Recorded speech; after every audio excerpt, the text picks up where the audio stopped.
Welcome to Beyond County Lines with Daniel and Olivia. Today we're going to talk about transportation and the fentanyl crisis.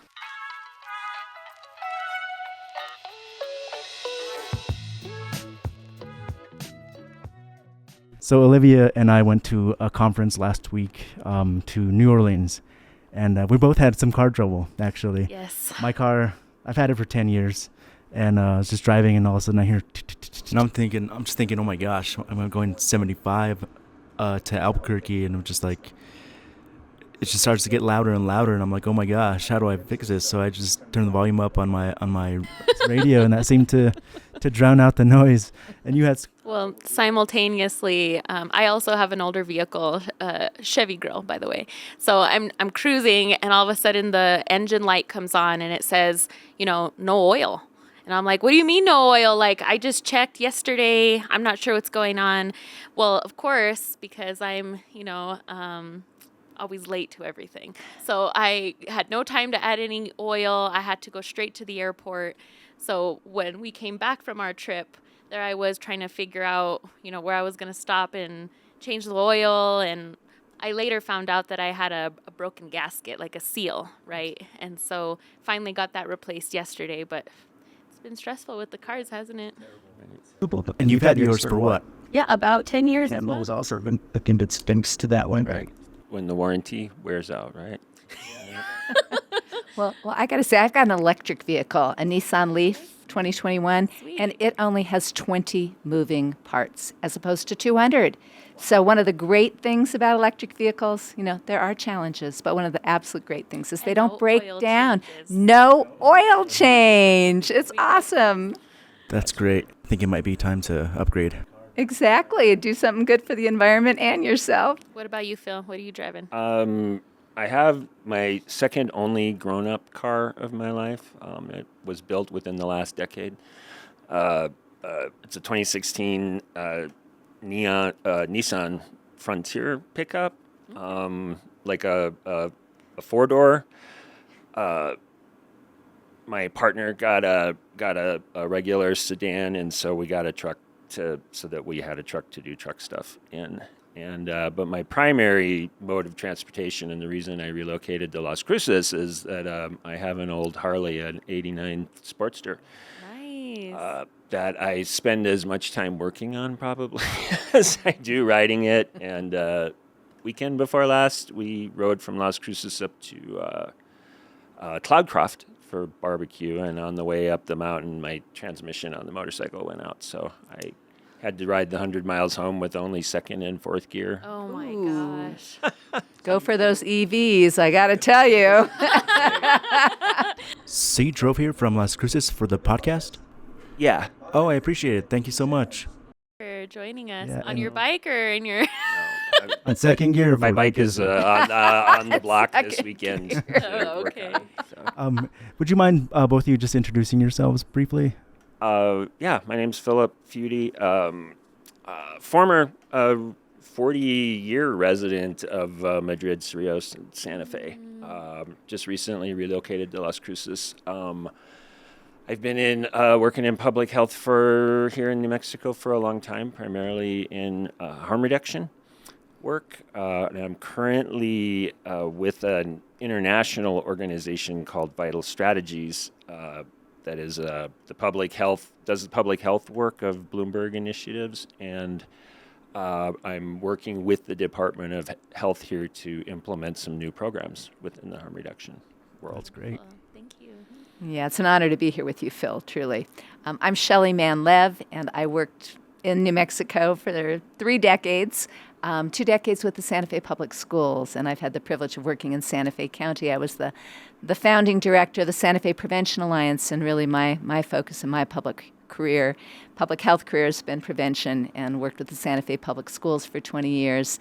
And am now actually, in addition to addressing issues of prevention and substance use and alcohol, also working on prevention of climate change.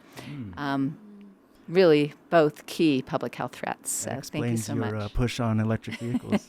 It explains my encouragement. Yes, Yeah, yes, yeah. yes. Yeah, we that's can what I all meant. we can That's all what I meant. participate. And prevention is for everyone, right? whether it's climate change or certainly substance use. And really excited to be here with Phil because he is truly an expert both in every way in this area. Well, and I want to emphasize that we just are indebted to you all for your service and your collaboration in working with Santa Fe County on our fentanyl and prevention campaigns. And it's a real honor for the service that you all do for our community. And Phil, you mentioned you've worked in harm reduction, and that's a perfect segue into our social media campaigns. We're working with CSD. We also have Chanel Delgado to the off camera to my left. So hopefully she has some time to jump in here too. But part of those campaigns are on harm reduction, and they have some different messaging. Never use alone, rescue buddy, and a lot of the questions on there are people that don't know what it is. A lot of them are angry about. They're not sure what harm reduction is. Do you know? Could you explain what that is? And maybe also what is fentanyl for maybe the audience who actually doesn't know what fentanyl is. Sure. We got all day, right? No, harm reduction actually, it has a very specific meaning when you use those two words together in a sentence nowadays. But really, it's a behavior change model. Like we talk about the stages of change, where we work with, there's people, someone might be smoking cigarettes and they're not thinking at all about it, and then they start thinking maybe they want to quit, and then they start taking some practice action to quit, and then there's they achieve that, and then there's maintenance, and then they smoke again one night and they start over again. So harm reduction falls like in that pre-contemplation, contemplation, and taking some action steps. And but it's really just about mitigating risk of potentially harmful activities, right? And so, like almost everybody drives a car every day. Like we don't even think about it. Speaking of transportation, right? We're busy and we're going places, and your light is on and your engine's making noise, and you turn up the radio, and all of this stuff that we're doing other than just driving, right? And it's crazy dangerous, and people get hurt every day all the time doing it, but we do certain things to mitigate that risk, and that is seatbelts, right? And we try to teach good driving hygiene to people, like don't have your vanity mirror down, like doing stuff, playing with the radio, and like doing all this stuff, talking on the phone and texting, right? Those are all mitigation strategies to reduce harm. But when we're talking about harm reduction specifically, that's usually about mitigating the risk for somebody who is either using illicit substances or using, medications and things that don't belong to them, using licit or legal substances illicitly or illegally. And engaged in other activities that may go along with that. So that's high-risk sexual activity, and could be sex work, all the hustling and stuff that people have to do. So we try to work with people on those mitigation strategies, and then the biggest thing that happens is isolation with folks. They start encountering stigma. They don't want anybody to know what they're doing. They start having a hard time. They start not going the way that they think they're going to go, and that isolation is really what kills people, right? Thus, the never use alone. Never use alone. That's going to be my next question to elaborate on never use alone, and rescue buddy kind of ties into that same place. Hopefully that clears up some questions for all our listeners and all our followers on social media. And if I understand correctly, when we're talking about substance abuse disorders, a lot of these drugs, whether it is fentanyl or other opioids, they're incredibly addictive. And so can we maybe talk a little bit about how people can't just quit, right? Can we educate us a little bit about, if people are using substances, why are we delivering a message of, don't use alone, and there are other resources for people to get support? Well, I think, the idea of isolation and what people are really missing is connection, right? And this is something I previously worked for an organization here called the Mountain Center, and I ran their harm reduction program for rural Santa Fe and Rio Arriba counties and city of Espanola. And I have new staff come on all the time, and they're asking, about the things that we would do, whether it was giving away food or medical stuff or, clean syringes or naloxone or whatever it was. And they're like, we just, what are we doing? This isn't like solving any problems. And I'm like, well, actually, what we're doing is providing connection to people, right? That's the important thing. We have all these little things that we do that to engage with people, but really the work that we're doing is setting up, inviting people in to have somebody else to talk to and to participate in everything, and in the process of creating that community, bringing people forward. So part of it is when you take into consideration all the other structural issues that people are facing nowadays, a terrible economy, lack of opportunity or education, all the craziness that's going on the national level, and things that are very demoralizing to people. Lost my train of thought, but I think we have Their basic needs aren't being met. Right. So when Right. people don't have adequate housing, shelter, food, community, family support, you all are creating spaces for that connection and that community, so that then recovery doesn't seem such of a difficult pathway, if I'm understanding correctly. Yes, and without that, people are going to continue doing what they do to survive. Some people look at addiction as sort of a maladaptive coping skill. I don't even know if it's necessarily maladaptive if people are surviving and getting along, right? But without that connection and meeting some of those basic needs, that is what keeps people stuck almost more than any particular drug or particular thing, right? And we found the science is pretty clear on this in places like even where they've done prescription heroin programs, that once you get people involved in community and care, they almost spontaneously quit using drugs after a while, right? They don't have to hide it anymore. They can see a doctor, they can get a job, they can do all these things, and then they're like, I don't need the drug anymore. And that cycle has been found to be about 10 years. Sorry to change the subject just a little bit. Thinking of all the comments we're getting on social media. I manage our social media, so I see everything that comes through. One of them is kind of just questioning, what is Narcan, and why are people so against it?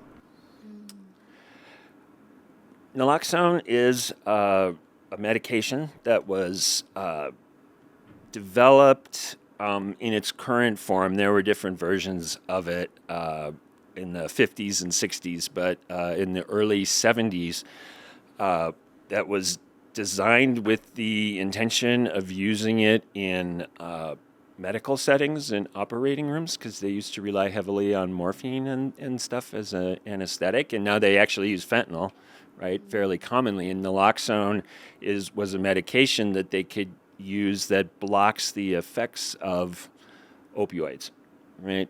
New Mexico was the first state ever in 2001 to pass legislation that allowed us to take it out of the realm of a prescription medicine and start giving it to people, because we had the highest rate of fatal overdose in the country at that time.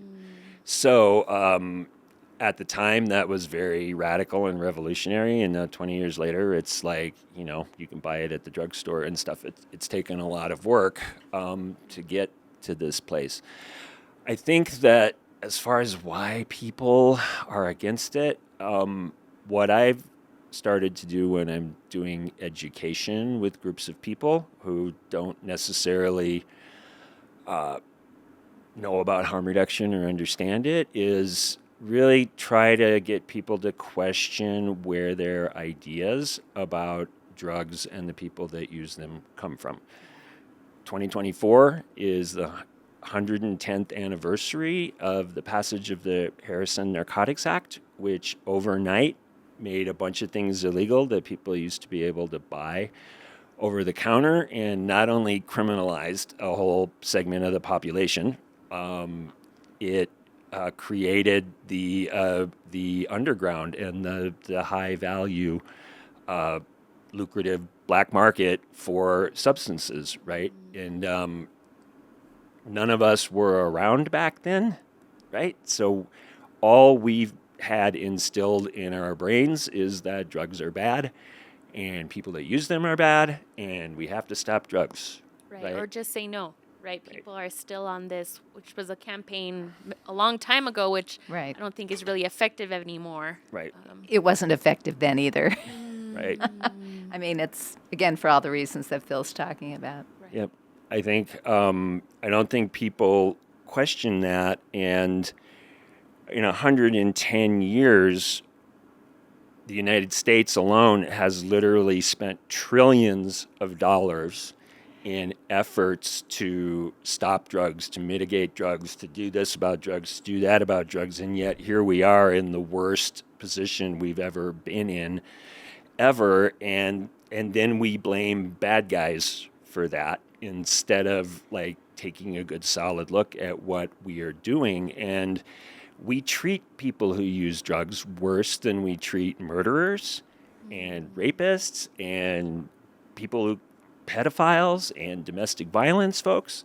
If you look on thing, 70% of the people in our prisons, and we have the largest incarcerated population on the planet, 70% of them are there for drug-related crimes. Yeah, I want to speak to almost like the other side of harm reduction. And it relates to, you're talking about Just Say No. We wish Just Say No worked. It never worked. I'm speaking on behalf of prevention and the way in which prevention and harm reduction, Phil's talking about harm reduction from an absolutely critical, I'm going to say life-saving in every way, both physically and that connection way strategy and approach. It's, an approach of respect for people who use drugs and, to support them, to provide them with supports. And Narcan is a phenomenal life-saving measure. And I have to say for your listeners, we hope that every one of them has Narcan in Santa Fe County, and maybe Chanel can share how to get it, because it needs to be part of all of our first aid kits. Because unfortunately, we might find ourselves in a situation, we all live in the world, and there may be somebody who needs our help. And it's an incredible thing to save a life. I'll just briefly share that I was involved when our law enforcement officers were first asked to carry Narcan, and they didn't want to. I have to say, many of them, and I'll never forget this. One of the higher up folks said, if we could save one life, I'll back it, even though many people on the force, for all the stigma reasons Phil's talking about.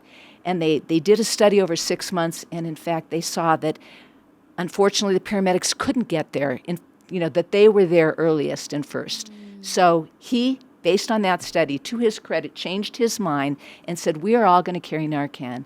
And then I went to the ceremony after they had been doing this for a year, when he honored 6 different Santa Fe officers who had saved lives with Narcan. And we can make changes. I'm going to say our law enforcement officers made changes in their attitudes because they recognized that they were helping people live, and they were providing the opportunity for someone to, make those changes when they were ready, because they were supported by our community, not, if we just give them Narcan, they'll keep using it. And I have to say, nobody uses drugs because Narcan is available. That is just a ridiculous, I'm going to say ridiculous. It's misinformation. People, for lots of different reasons, including our youth, sometimes do use drugs. And, I want to speak from the side. When we talk about harm reduction, I think some of the concerns for people are, why are we talking to our youth about harm reduction? We know it is healthier and better for our youth, in particular for their developing brains, to not use drugs at all or to wait as long as possible every year we get, whether it's, better to wait till you're 15 or 18 or 21 because it does affect brain development. And we wish, but the truth is many of our youth do experiment. Some of them actually get addicted, and we want to keep them as safe as possible. And in today's world, you were asking about what fentanyl is, and fentanyl is pretty much if someone, who used to use heroin or used to use an Oxycontin, that prescription opioid, nowadays, if you buy it on the street, it has fentanyl in it. It may only be fentanyl, and in many cases, other kinds of pills and powders. Anything that's not purchased from a pharmacy, that you've picked up or someone you love has picked up for you with your name on it, unfortunately, you can't really know whether there's fentanyl in it. We do have another harm reduction strategy besides Narcan called fentanyl test strips. Some people have access to those. They can test it. But again, unfortunately, lots of people don't test what they use, and they have no way of knowing. So harm reduction is a way to keep not just our people who use drugs regularly and who may be dealing with a substance use disorder, but also our youth alive. And so whereas, I was the director of prevention for the Santa Fe County Public Schools, Santa Fe Public Schools, and, in our prevention programs, we didn't just say no. We gave all kinds of skills, supported social emotional learning, created environments, right? We did the things that Chanel is doing in her programs, which are incredible, supported not only our young people to grow and develop, but also their families. And then with the kinds of needs and connections to create a community of school, of being connected to school, connected to adults who care, mentorships. And at the same time, especially today, with fentanyl that can kill you with one use, it doesn't happen often, but it has happened to youth in Santa Fe County as it has happened to adults. We have overdoses where people die. We have got to give the tools. Never use alone, right? We've got to give the tools. It is possible with pills and powders, if you take something, that you're putting yourself at risk. We wish you didn't. We hope you wait. We hope you don't. Right? Here's all the ways we're going to support you so you can take healthy risks because, we all, Right. risks are part of life, but we addiction want them healthier. and substance use, it's, again, let's be done with the stigma. I think anybody, it doesn't discriminate. Grandparents who had surgeries or injuries are prescribed, opioids. People get addicted in many ways, whether it's just a friendly, recreational use one time, or you have families and relatives who are ill and suffering from injuries. That's, again, there's no discrimination with addiction. I do want to, I think we're getting ready to close up, but I want to give an opportunity to Chanel Delgado to talk a little bit about, our outreach, our program, and more importantly, any support services that maybe people who are listening, who have friends or relatives who may need some support. Where do we get Narcan, Chanel? Where do we, if we have kids or family members or friends in our own circles who may need some support, where are the resources? Thank you, and thank you to both the guests today for coming on and talking about this important conversation around substance use. And I also want to just bring up one thing before I jump into that, is trauma, right? Like, we live in a community where there's lots of generational trauma. And I think oftentimes that's a forgotten piece. And when you sit across from someone who's struggling and you hear their story, it doesn't not make sense. It makes perfect sense. And so I think empathy and compassion goes a long way. And so I've never met someone who's using that has chose this path, and this is where they wanted to be. And so just wanted to say that. But I've been doing this work now for 2 years, and I have a privilege of working with a great team here in Santa Fe County, including these two individuals here.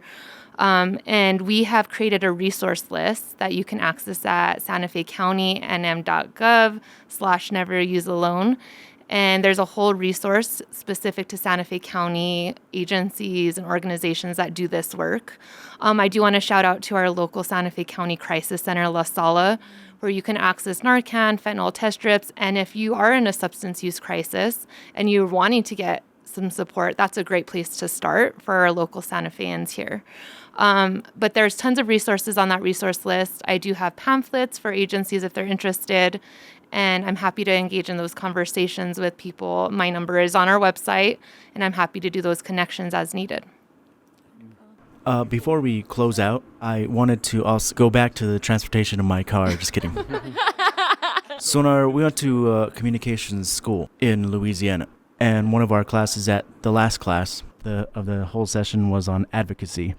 And social media has been on our minds for the last 3 weeks because some social media issues that the county is dealing with. So we're just thinking about the campaign and advocacy. And I think we're listening to the presenter, and he was like, your message has to relate to your audience. And I'm going to come back to Rescue Buddy. And we're both like, Rescue Buddy, all the comments are like, why are you encouraging this? Could you tell us a little bit more specifically about Rescue Buddy, what the term is, where it comes from, and then we'll end with that, I think. Sure. I think we really, myself and some of the colleagues, in thinking about this, stage one of this, the first part of this campaign was the One Pill Can Kill, which we adopted from the DEA's material. But really fought to include a little blurb on there about never use alone, which is actually a service that a person that I know invented for people, particularly in rural places or who are alone, and they're concerned that they could potentially overdose, they can get somebody on the line and give them instructions, and then that person stays on there until they're sure that that person's okay, because he lost his partner that way. So as we started really making naloxone available in the last decade, it started, I even heard in 2018, the EMS folks in Espanola say that the only people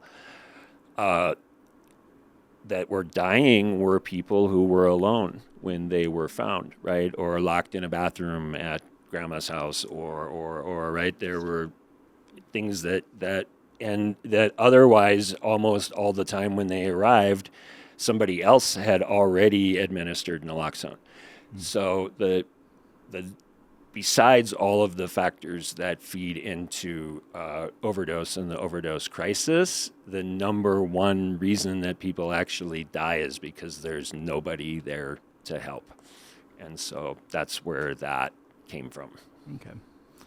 All right. Good to know. Thank you all for joining us today. I really appreciate it. I think this was a great podcast, very informational. And do you want to close us out? Yes, I just want to emphasize, let us be rid of the stigma that anybody could develop an addiction, and there are resources here to support you. And so thank you all so much. And this is Beyond County Lines with Daniel and Olivia.